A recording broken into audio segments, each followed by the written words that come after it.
Dear students, approach IAS में स्वागत है। हम लोग कला एवं संस्कृति के अंतर्गत सूफी एवं भक्ति आंदोलन को देख रहे हैं और इस सूफी आंदोलन के क्रम में आज हम लोग देखेंगे जो अन्य सूफी संप्रदाय है। यहाँ अन्य इसलिए कि इससे पहले हम लोग जो देखे सूफी सिलसिला वो भारत के सर्वाधिक प्रचलित और विस्तारित सूफी सिलसिला था, जैसे चिश्ती, सुहरावर्दी, कादरी, नक्शबंदी, सत्तारी और फिरदौसी। और अब हम लोग जो देखेंगे वो भारत के बृहत क्षेत्र में विस्तारित न होकर एक क्षेत्र विशेष में इसका अस्तित्व था। और इसी सूफी सिलसिले के अंतर्गत आगे हम लोग देखेंगे सूफी साहित्य। हालांकि हमने साहित्य को जैसे जैसे पढ़ाया लेक्चर दर लेक्चर, तो उसमें हमने जो भी सूफी थे उनके पुस्तकों की जो है बात किया, लेकिन यहाँ पर उसके अतिरिक्त अगर कोई पुस्तक बच गया तो मैं उसकी चर्चा करूंगा उससे अलग। अब सबसे पहले हम लोग देखते हैं कि रोशनिया सिलसिला। रोशनिया सिलसिला जो है, ये जो जितने भी सूफी हैं इनके बारे में बहुत ज़्यादा डिटेल में नहीं आएगा क्योंकि इनका बहुत ज़्यादा जो है विस्तार नहीं हुआ था। देखिए, रोशनिया सिलसिला जो है यह संप्रदाय, इसका जो संस्थापक थे वो थे मियां वाजिद अंसारी। और ये मियां वाजिद अंसारी को वाजिद अफगान या पीर ए रोशन भी कहा जाता है। ये मेन आपसे उम्मीद करेगा जो एग्जाम ना कि आपको ये पता हो इनके संस्थापक कि रोशनिया सिलसिला के संस्थापक कौन है, मियां वाजिद अंसारी। और इन्होंने पश्तो साहित्य का विकास में महत्वपूर्ण भूमिका अदा किया। पश्तो ये आज जो पीओके का क्षेत्र है वहां पे ये भाषा जो है, आपने नाम सुना होगा राष्ट्रीय आंदोलन के दौरान खान अब्दुल गफ्फार खान, तो उन्होंने भी जो है पश्तो में कई रचनाएं की। तो पश्तो साहित्य का विकास का पता चलता है, इनकी रचनाएं हैं खैर उल बखान से। खैर उल बखान, तो यहां पे दो चीज है, पहला क्या है संस्थापक और दूसरा इनकी पुस्तक से पश्तो साहित्य का विकास। अब है नेक्स्ट कलंदरिया सिलसिला। कलंदर, नजमुद्दीन कलंदर, देखिए नाम से ही पता चलता है नजमुद्दीन कलंदर ये निजामुद्दीन औलिया के शिष्य थे। कहां किसके थे? निजामुद्दीन औलिया के शिष्य। अब देखिए कलंदरिया जो संप्रदाय है, इनके संस्थापक और इनकी जो उपाधि थी वो सरंदाज। किसकी उपाधि सरंदाज थी? नजमुद्दीन कलंदर की उपाधि जो है वो था सरंदाज। कई बार एक तरफ सूफी और दूसरी तरफ उनकी उपाधियां जो है दिया रहेगा। नेक्स्ट कलंदर सिलसिला में एक थे मुंडित केस सूफी। ये मुंडित केस इसलिए कहा गया कि जब भी ये साधना करते तो इनका जो गर्दन है वो सर से जो है सर अलग और जो है सर का भाग अलग और नीचे का भाग अलग, ऐसा कहा जाता था। तो मुंडित केस है ना, कई चीजें मान्यताएं होती है। इसके बाद खिज्र रूमी कलंदर। देखिए ये इंपॉर्टेंट है, इसमें तो केवल मुंडित केस एक बार ही पढ़ लिए तो दिमाग में बैठ जाएगा, संस्थापक के अतिरिक्त खिज्र रूमी कलंदर इंपॉर्टेंट है। ये इंपॉर्टेंट क्यों है? इसका कारण ये है कि कहा जाता है कि ये जो खिज्र रूमी कलंदर है, एक बार प्रमुख चिश्ती सूफी जिनका नाम था बख्तियार काकी, उनसे इनकी मुलाकात हुई थी। और उस मुलाकात के बाद, उस भेंट के बाद इन्होंने चिश्ती संप्रदाय के साथ अपना विलय कर लिया। तो इसीलिए चर्चा में जो है रहते हैं। इसके बाद एक और बहुत सुंदर फैक्ट है, वो यह है कि जो कलंदरिया संप्रदाय है ये नागा संतों की भांति जीवन व्यतीत करते हैं। नागा संत, नागा देखिएगा कभी कुंभ मेले में देखते हैं आप लोग, जो है नग्न रहते हैं और त्रिशूल वगैरह हाथ में भस्म लगा के रहते हैं। और मैं पिछले वीडियो में जब मैं पढ़ा रहा था शैव धर्म, तो मैंने चर्चा भी किया नागा साधु का और अघोरी का। तो ये जो नागा संतों की भांति जीवन व्यतीत करते थे, ये अपना जो है सिर के बाल मुड़ा लेते थे, दाढ़ी मूछ वगैरह जो है ये सब। तो ये है कलंदरिया। अभी आगे आइए, कलंदरिया के बाद है ऋषि संप्रदाय। ये कश्मीर में जो है इसका जो है केंद्र था, और इनके जो संस्थापक थे उनका नाम था शेख नूरुद्दीन। क्या नाम था? शेख नूरुद्दीन। ये शाकाहारी थे। ये बहुत ज्यादा महत्वपूर्ण नहीं है, क्योंकि मैं प्रयास करता हूं कि आपको भटकना ना पड़े। इनके गुरु जो है वो जो है उनका एक नाम था कश्मीर के क्षेत्र में, उनका नाम था लल्ला योगेश्वरी या शैव साध्वी लल्ल देव। ठीक है। और उनकी रचनाएं जो थी वो थी बाक। देखिए ये है इंपॉर्टेंट। कई बार आपसे डायरेक्ट जो है जो चर्चा का जो पुस्तक है वो तो मिलान करने के लिए देगा, मैच करने के लिए, जिसको हिंदी में कहते हैं सुलेमित करें। अन्यथा वो डायरेक्ट जो है सवाल पूछ देगा कि किसकी रचना है, क्या वर्णित है। तो बाक, शेख नूरुद्दीन के गुरु कौन है? शैव साध्वी लल्ल देव या लल्ला योगेश्वरी। एक और चीज है, ऋषि संप्रदाय का जो महत्वपूर्ण योगदान था वो यह था कि हिंदू मुस्लिम समन्वय या एकता स्थापित करने में कश्मीर क्षेत्र में ऋषि संप्रदाय का एक महत्वपूर्ण योगदान है। अब हम लोग इससे आगे के कुछ स्थानीय सूफी संप्रदायों को देखते हैं। अब देखिए ये जो नेक्स्ट है मदारिया सिलसिला। तो मदारिया सिलसिला के संस्थापक कौन है? बहाउद्दीन मदार। नाम से ही जैसे कलंदरिया संप्रदाय के संस्थापक थे या मदारिया, तो बहाउद्दीन मदार। तो कई बार क्या होगा कि मदार नहीं देगा, कलंदर नहीं देगा, उसके आगे का जो नाम है वह देगा मैच करने के लिए। इनका भी केंद्र क्या है? कानपुर। कानपुर में कहा? मक्कनपुर। तो कई बार कानपुर ना देकर क्षेत्र दे देगा या प्रदेश दे देगा, कई बार कानपुर ही देगा। तो ये क्या करना है? कानपुर और मक्कनपुर। और यही इनका मजार भी है। किनका? बहाउद्दीन मदार का। यानी बहाउद्दीन मदार जो है का केंद्र था कहां पे? कानपुर, और मजार भी वही है। प्रारंभ में जो है ऐसा मान्यता है कि बहाउद्दीन मदार प्रारंभ में यहूदी धर्म का अनुयायी थे।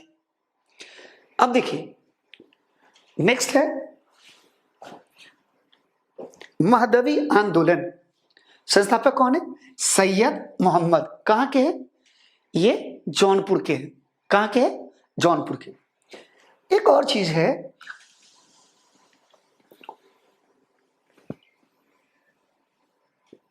इनकी राजनीति में कोई रुचि नहीं होती थी। किसकी? महदवी आंदोलन की राजनीति में कोई रुचि नहीं। ठीक है। और अपने साथ शस्त्र रखते थे। क्यों रखते थे? ताकि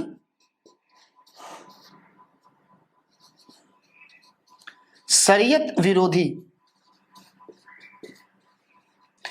गतिविधि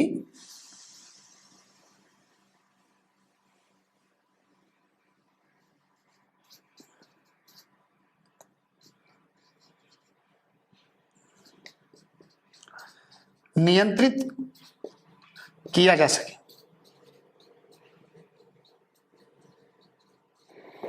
शरीयत विरोधी गतिविधियों को नियंत्रित करने के लिए वे अपने साथ शस्त्र रखते थे। ये ज्यादातर जो है ये जो इनकी जो लोकप्रियता हुई महदवी आंदोलन का, वो कहाँ हुआ?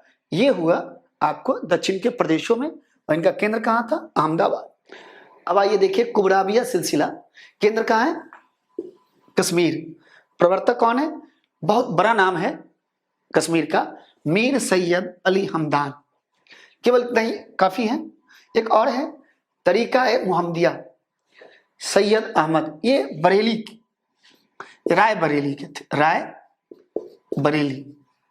और इनके गुरु जो थे नक्शबंदी सिलसिला के सूफी थे और दिल्ली के थे, शाह अब्दुल अजीज नक्शबंदी के थे। और ये कहा जाता है सैयद अहमद ने कहा कि जो है हमें जो शिक्षा मिला है वह बख्तियार काकी की जो आत्मा है वो हमें दीक्षित किया है, हमें जो है दीक्षा दिया है। तो इस प्रकार से ये जो है हमने बताया अन सिलसिले में ये जो 4-5 सिलसिले हैं, ये सिलसिले भारत के मध्यकाल में क्षेत्र विशेष में प्रचलित था। अब हम लोग आगे देखते हैं, एक दो नाम है जो जिनकी अलग भूमिका थी, ठीक है। अब देखिए एक टर्म है यहाँ नौ सूफीवाद, मतलब ये नौ सूफीवाद जो एक विचार है, एक संप्रदाय है, ये सिंध में प्रचलित था, ठीक है। कहाँ था? सिंध में। और इसके जो प्रवर्तक थे शाह करीम कहा जाता है। ये सेपरेट तो नहीं आएगा, ये मैच करने के लिए आएगा। हाँ, बुल्ले शाह का नाम सुने होंगे आप लोग। बुल्ले शाह पंजाबी जो है गायक, आज भी इनकी जो रचनाएं हैं कभी भी रहे पे आज भी गाना जो है बनते हैं, गाए जाते हैं। अब देखिए बेदिल एवं बेकस, ये दो अन्य जो है संबंधित सूफी थे। उन्होंने सिंधी मतलब जो है इन्होंने जो गीत लिखा वो सिंधी समाज में आज भी लोकप्रिय है।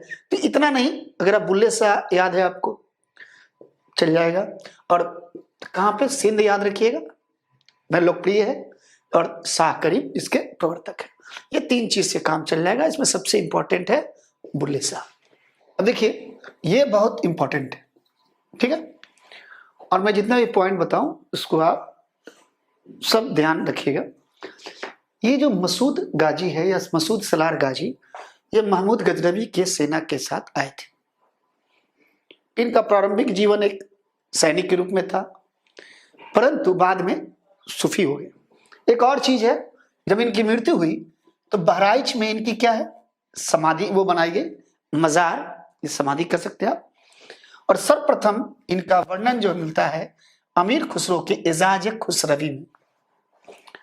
आज भी बहराइच में प्रतिवर्ष उत्सव होता है और उस उत्सव में बड़े बड़े दूर से लोग आते हैं। हालांकि सिकंदर लोदी ने इस प्रतिवर्ष होने वाले उत्सव पर प्रतिबंध लगा दिया था। यहां पे एक मान्यता है, एक पुस्तक है तुगलक वंश का, देखिएगा काल का, सीरत ए फिरोज शाही कहा जाता है। इस पुस्तक में वर्णन है कि इस दरगाह की यात्रा करने से कुष्ठ रोग से पीड़ित किसी व्यक्ति का बीमारी ठीक हो जाता है। और इसी क्रम में बंगाल का एक शासक था जिसका नाम था हाजी इलियास। बंगाल का शासक हाजी इलियास। तो हाजी इलियास ने अपने कुष्ठ रोग के निदान हेतु यहां पे क्या है यात्रा किया। यहां पे मोहम्मद बिन तुगलक ने भी यात्रा किया इब्न बतूता के साथ। और सबसे महत्वपूर्ण फिरोज शाह तुगलक ने यहां पे पृथक रूप से यात्रा किया। यही नहीं, ऐसा भी कहा जाता है कि एक बार अकबर जो उर्स होता है, यहाँ पे उर्स मतलब बताया भी थे पहले शब्द, सूफी शब्द, कि जब इनकी जो प्रत्येक साल जो हिंदू धर्म में होता है बरसी, मतलब मृत्यु की जो तिथि है, उत्सव मनाया जाता है, याद किया जाता है उनको। मतलब क्योंकि सूफी तो जीवन और मृत्यु को एक समान देखते हैं। तो वैसी स्थिति में अकबर वेश बदलकर आम जनता के साथ सम्मिलित हुआ था उस उर्स में, ठीक है। तो ये जो था अब तक हमने जितना देखा वो प्रमुख सूफी सिलसिला, क्षेत्रीय सूफी सिलसिला और मसूद सलार गाजी को देखा। अब हम लोग देखेंगे सूफी साहित्य। हालांकि मैंने सूफी साहित्य जो बता दिया पिछले वीडियो में, उससे जो अलग है प्रयास किया जाएगा उसको बताने का, ठीक है। अब हम लोग देखते हैं सूफी साहित्य। एक यहाँ याद रखना है कि सूफी साहित्य में हम लोग उसी साहित्य को देखेंगे जो हम लोग पीछे के जो लेक्चर थे उसमें चर्चा नहीं की गई।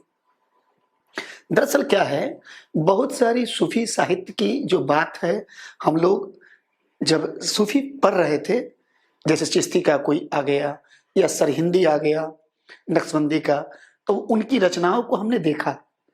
तो जिन रचनाओं को हमने देख लिया उसे फिर से रिपीट करने की आवश्यकता नहीं है। हम लोग उन चीजों को देखेंगे जो नया है। अब देखिए, कश्फ उल महजूब, ये कौन लिखा?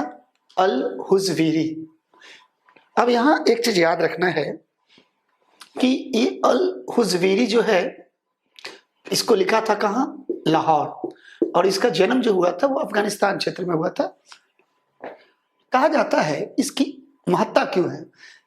कहा जाता है कि यह सूफी पर प्रथम प्रसिद्ध रचना है, ठीक है। तो ये एक सवाल बनेगा, प्रथम प्रसिद्ध रचना कौन है?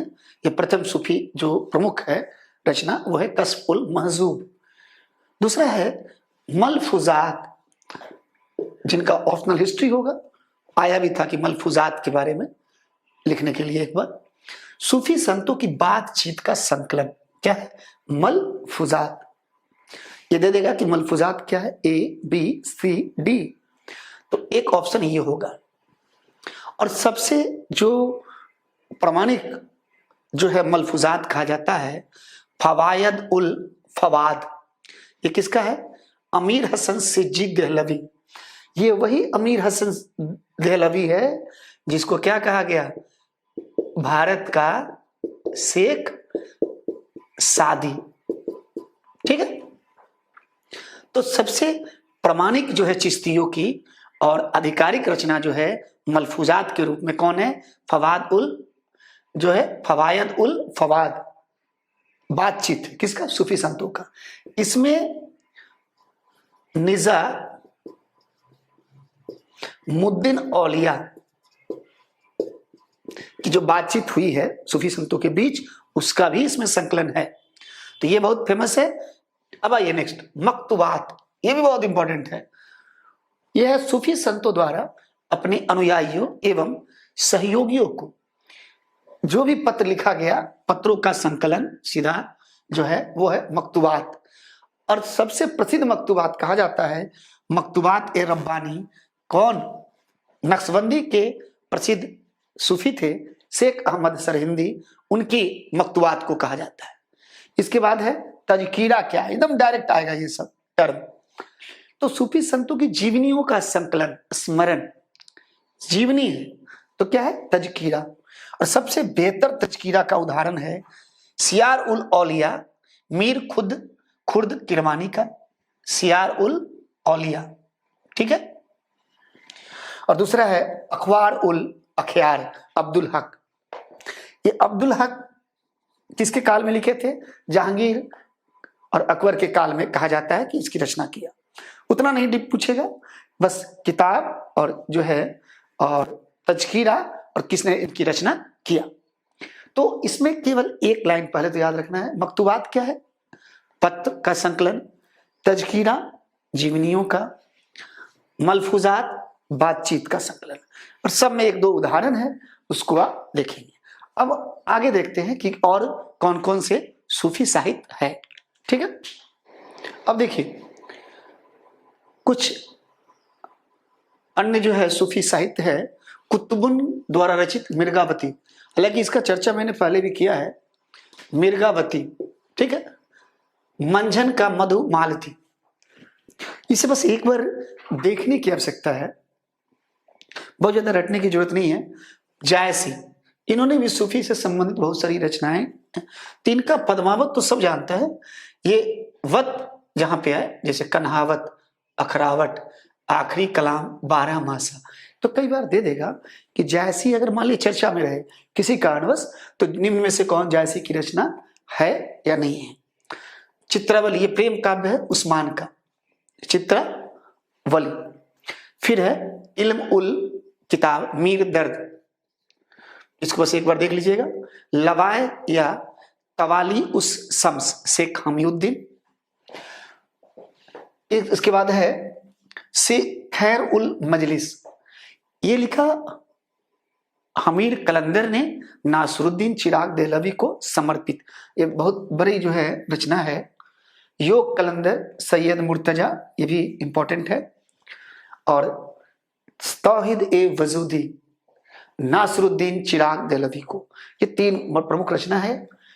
अब इसमें से कुछ ऐसा भी है जो सूफी साहित्य के माध्यम से क्षेत्रीय भाषाओं को समृद्ध किया। जैसे सूफी खानकाहों में उर्दू का जन्म हुआ। उर्दू जो है वो हिंदवी और फारसी का कहा जाता है मिश्रण, तो वो एक नया जो है भाषा का जन्म हुआ उर्दू। वो सूफी खानकाहों में जहां निवास करते थे वहां बुल्ले शाह और हुसैन शाह, इन्होंने सूफी साहित्य के माध्यम से पंजाबी को समृद्ध किया। नूर मोहम्मद ने अवधी को समृद्ध किया। तो इस प्रकार से हमने देखा कुछ सूफी रचनाओं को। अब यही पे हम लोग देखते हैं कि सूफी का दीन कि केवल ये नहीं है कि सूफी ने कुछ जो है प्रचार किया इस्लाम को, के जो है उदारवादी स्वरूप को प्रदर्शित किया, कुछ साहित्यों का सृजन किया, है ना। इनका बहुत व्यापक योगदान है। दरअसल क्या है, देखिए ये थोड़ा कॉन्सेप्चुअल है।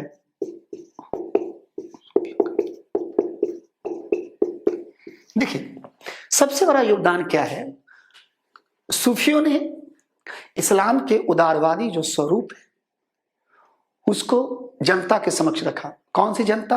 भारत की बहुसंख्यक जनता।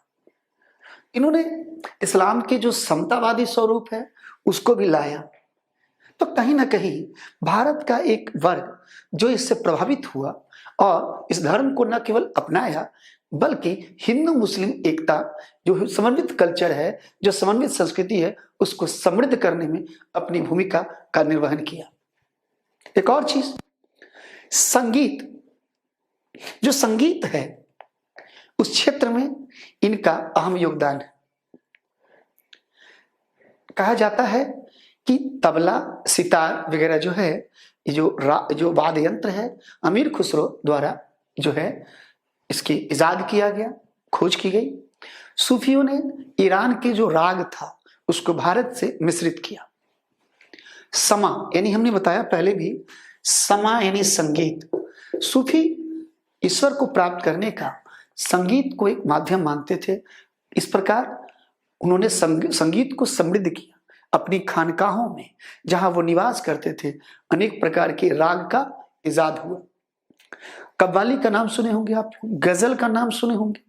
आज भी जाइएगा आप दिल्ली के अंदर, भारत के विभिन्न वो जो है आपको मज़ारों पे, दरगाहों पे, तो वहाँ आए दिन जो है आप देखिएगा बहुत सारे सिलसिला है, जैसे निजामी बंधु हैं, साबरी बंधु हैं।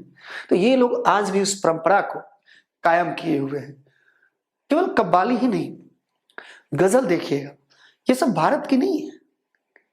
गजल के बारे में तो कहा जाता है कि ये जो अरब का रेगिस्तान है वहां से आया, अंगराई लेते हुए ईरान में जो है थोड़ा विकसित हुआ और भारत में इसको जो है सींचा गया, यहां सिंचित हुआ। जो गजल का वास्तविक आकार है वो भारत में मिला, उसको जो लोकप्रियता मिली वो भारत में मिली। आज भी देखिएगा दुबई वगैरह में मुशायरे होते हैं तो सबसे अधिक लोग उसमें इंडिया और पाकिस्तान के ही होते हैं। केवल संगीत ही नहीं, केवल साहित्य ही नहीं, हिंदू मुस्लिम एकता नहीं, अपितु ये नगरीकरण के योगदान में भी महत्वपूर्ण भूमिका निभाया। कैसे? ये दरअसल जनसंख्या जो वाले जो क्षेत्र होते थे उससे दूर रहते थे। निर्जन क्षेत्रों में वहीं खानकाह बनाए। धीरे धीरे क्या हुई, इनकी लोकप्रियता में वृद्धि हुई, लोगों का आना जाना लगा। अब कुछ सूफी का इंतकाल हुआ, वहां मजार बना। अब पहले खानकाह था, वहीं बगल में मजार बना। अब उस मजार में उनके अनुयायी का आना जाना लगा रहा और बाद में वहां उर्स होने लगा, एक बाजार को विकसित हुआ और धीरे धीरे नगर में तब्दील हो गया। अजमेर, बहराइच, आप चलिए फतेहपुर सीकरी का जो क्षेत्र है, शेख सलीम चिश्ती, बहुत सारा ऐसा क्षेत्र, पंजाब में अयोधन चले जाइए, तो कई ऐसे क्षेत्र है जिसकी लोकप्रियता ही सूफी की वजह से है। तो नगरीकरण में योगदान दिया, बाजारवाद को विकसित किया इसने। सच बताए, इसने जो है कई संतों को प्रभावित किया।